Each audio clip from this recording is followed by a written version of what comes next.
Hey guys, Thank you, George. Stacy has now Thank you, Dad. conceded against Camp's race on It governor. is good to be here in this So moment, she's about to deliver surrounded by her your concession love and speech. support. Let's hear it.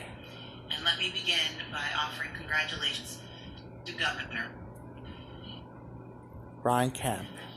Our state has experienced soul-crushing crisis after another over the past few years. But even during these trying times, the fighting spirit of Georgia has prevailed. We've seen what's possible when we stand up and protect each other. We've made sacrifices. We've pitched in. We've seen others fight.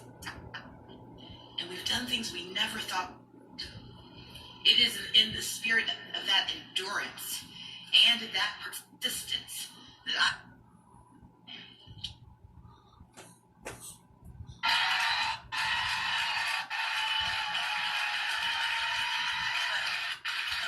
got into this race to fight. And not just any fight. Georgia. Let me fix this stupid TV for a while. Alright. Oh, come on. Okay, that should help. I got into this for a fight for what we know to be true deep down in our bones. That the state of Georgia, the people of Georgia, deserve more. Over the last year, in big cities, in small towns, in living rooms, in classrooms across the state, I have met thousands of people face to face. It feels like 2.3 million. And here's what I know for sure. We come from different backgrounds, different religions, speak different languages. We feel passionate about different issues in very different ways. But despite our differences, despite what people will tell us separates us, for the most part, we want the same things. We want to live in a Georgia that works for everyone. A Georgia where every person has a voice in our democracy and doesn't have to show up early to make it so. Because voting is a fundamental right, not a privilege for the wealthy few. A Georgia where we can all breathe clean air and drink clean water because we decided to use our power to fix our climate and save our planet. Drill down to take titanium out and spoil what we have in the state of Georgia. A Georgia where hope lives in the heart of every child, but it sits there, rests there along with opportunity because we invested in quality public education into a life full of dignity and no shooters in their schools. A Georgia where every person can not only afford to see a doctor, but there is a hospital if they need one. They can get their prescriptions filled because drug companies and insurance companies block it, and because we've expanded Medicaid, because 500,000 Georgians deserve access to health care in this state. That is why we fight. I am talking about the Georgia of our greatest imagination. And here's what gives me hope. Over the last year across this great state, countless Georgians were ready to come off the sidelines and fight for that Georgia. Standing behind me is one of the most extraordinary women I have ever known.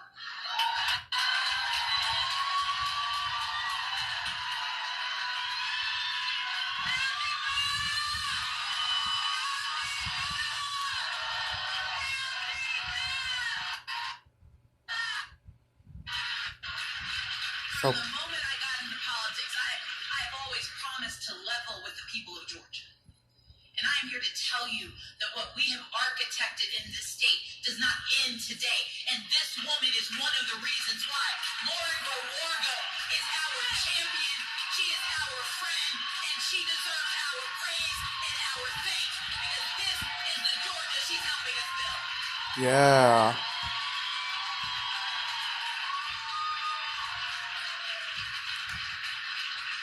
And Brad Ratzenberger I'm won. here because my friend Allegra Lawrence Hardy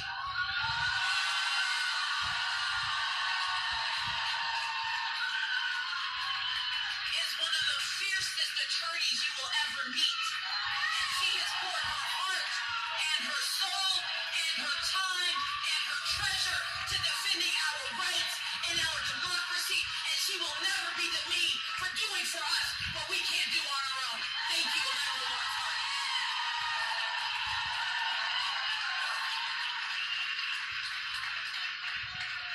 I see in this crowd women and men who have been a part of this journey since I put my name on a ballot in 2006.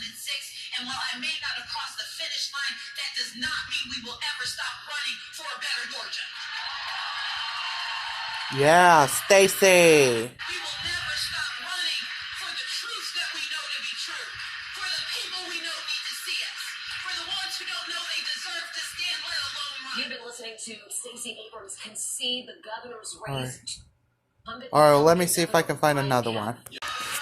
Alright, here it is. And we're about to get ready to hear Brian Kemp's victory. Well, how about them dogs? Well, thank y'all so much. It looks like the reports of my political death. Screw you, Kemp. Screw you. And listen, it is a great night to be a Georgian. Racist piece of crap. For coming to be with our family tonight. Let's hear it for the best first lady and the best first daughters in the nation. Boo!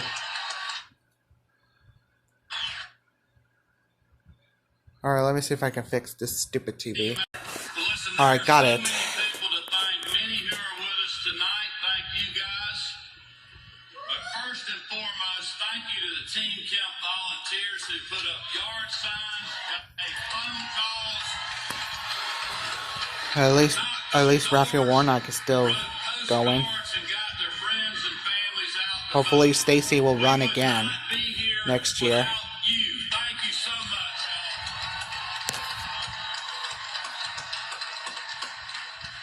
I also just want to thank all the other statewide candidates and our state legislators who are here. Thank you guys and congratulations. Boo! I know you all have worked incredibly hard over the last few months, and I look forward to working with each of you over the next 4 years to keep our state moving in the right direction. Oh, you will lose soon. Just wait.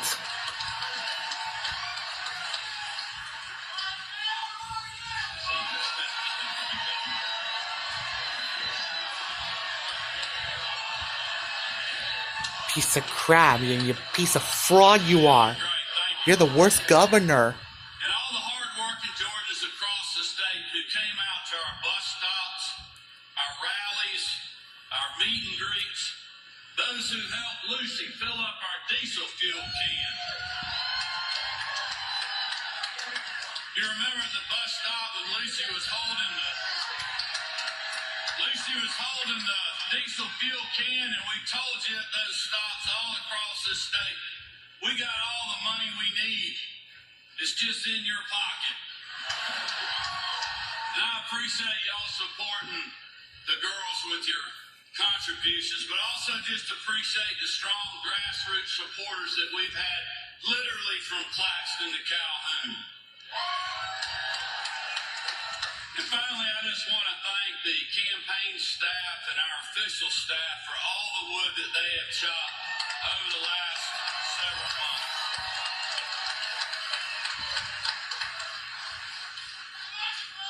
We love y'all. As you all know, we did not get distracted on this hard-fought campaign. Just like we have stayed focused on putting you first throughout my first term. We woke up every single day talking about how to build a safer, stronger Georgia for you and your family, and help your family fight through Joe Biden's 40-year high inflation.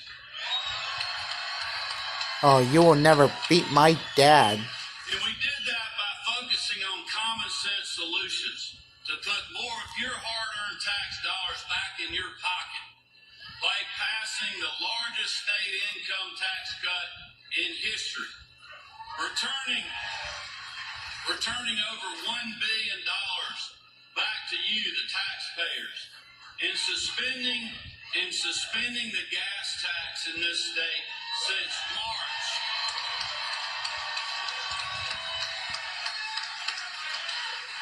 And we are not about to stop there. Come January 2023, we're going to send another $1 billion back to the taxpayers. Rhino. And we're also going to give you relief on your property taxes as well.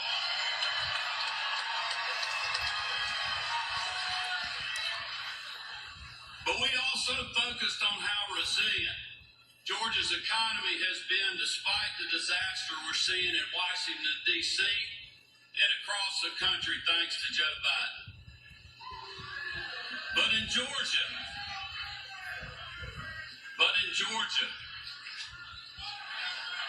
that's right. But in Georgia, we have record low unemployment. The most people ever working in the history of our state. Historic investment in rural Georgia. In the 2 largest job projects in state history were announced just in the last year.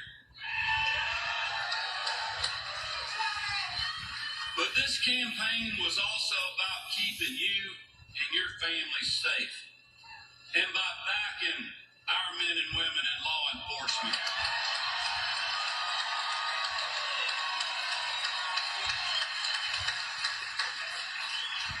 Continuing our fight against gangs and human trafficking, and standing up to the pro-criminal, anti-law enforcement policies of the far left. And it was also about making sure our kids recover from pandemic learning loss and get the best education they can in a safe, welcoming environment, free from politics or divisive ideologies. As long as I'm your governor, we are going to continue to stand with our educators and put our students and our parents first. How exactly you're gonna do that? And as you all know, we took our campaign to voters who normally don't support Republicans. Because no matter where you live or what neighborhood you are from, hardworking Georgians want their families safe, their streets safe, and they want good paying jobs and a quality education for their children.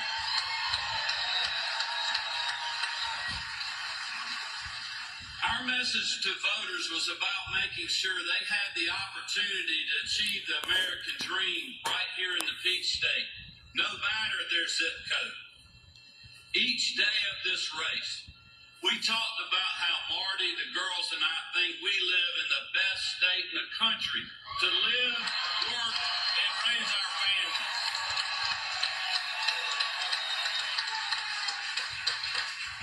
And we all know that my opponent disagreed. But looking at the results tonight, we made sure that Stacey Abrams is not going to be our governor or your next president. Oh, I want her to be president.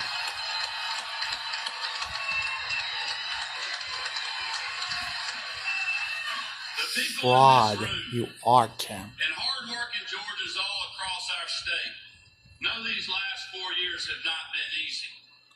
Because of a global pandemic, loved ones were lost, jobs were cut, businesses struggled, and lives were uprooted. Nearly overnight, Americans from all walks of life were made to feel anxious, maybe even frightened for their future, their family's future, and the future of our country. This was an unprecedented challenge we had never faced before. There was no playbook. There was no widely accepted path forward. No silver bullet that could bring back our normal way of life. On top of that, you add in the 2020 election, pandemic politics, and a lot of people that didn't live here or vote here thinking they knew what was best for our state. At one point or another, the national media, Stacey Abrams, the healthcare pundits, far-left activists, liberal donors, presidents, both current and former, they all were attacking Georgia. They opposed our measured approach to protecting both lives and livelihoods. According to the You don't care about abortion, do you? If you wanted to keep your barbershop open, you were a threat to public health. If you didn't want a government forcing you or your family to get vaccinated against your will, you were part of the problem. If you wanted to keep your job as a waitress in a local restaurant, they told you that it was too dangerous. If you wanted to go worship in a church, they said no. But you could go gamble in a casino. When parents wanted their kids back in the classroom instead of behind the screen, they listened to the National Teachers Union and the healthcare pundits who said no. But as you know, they didn't. Unlike 4 years ago, Wait a minute. Governor Kemp had a record to run on this time, and he has talked about that record, saying reports of his political Warnock. death have been exaggerated. Let's listen in to Senator Warnock, who's now trailing by 2,000 votes. Senator Warnock's in a speech right now. I'm a proud son of Georgia. And I'm grateful for all the work that you all are putting in. And I'll say more later, so I'm going to try to defy Baptist preacher gravity and not talk too long. But We love you, Reverend. listen. I always knew that this race would be close. And so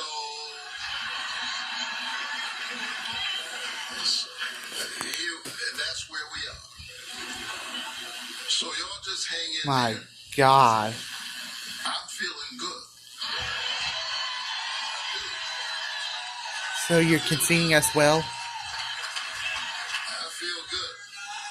And just hang in there and enjoy one another. I'm with you.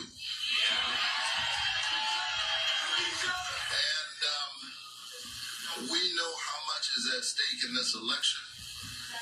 So thank you for being with me, and I'm grateful that we're together every step of the way. And if you could hang in here for just a little while longer, we'll come back and say some more. All right. But in the meantime, I'm going to say to you what my church every Sunday. Keep the faith. Keep the faith. Keep looking up. Keep looking up. All right, that was Reverend Raphael Warnock addressing his supporters. That's my senator. There is some more time to go before we'll know how this race. Alright, if you guys like this video, please make sure you subscribe and drop a like and give a dislike to Brian Kemp. And First thought in my head was, are you talking and about in a month? and I'm very upset right now It's not up to us to call this race. that Kemp won again. To a runoff at this point, but So it's subscribe my channel, drop a like, comment below, and make sure you also follow me on Twitter, turn on notifications so you never miss a video.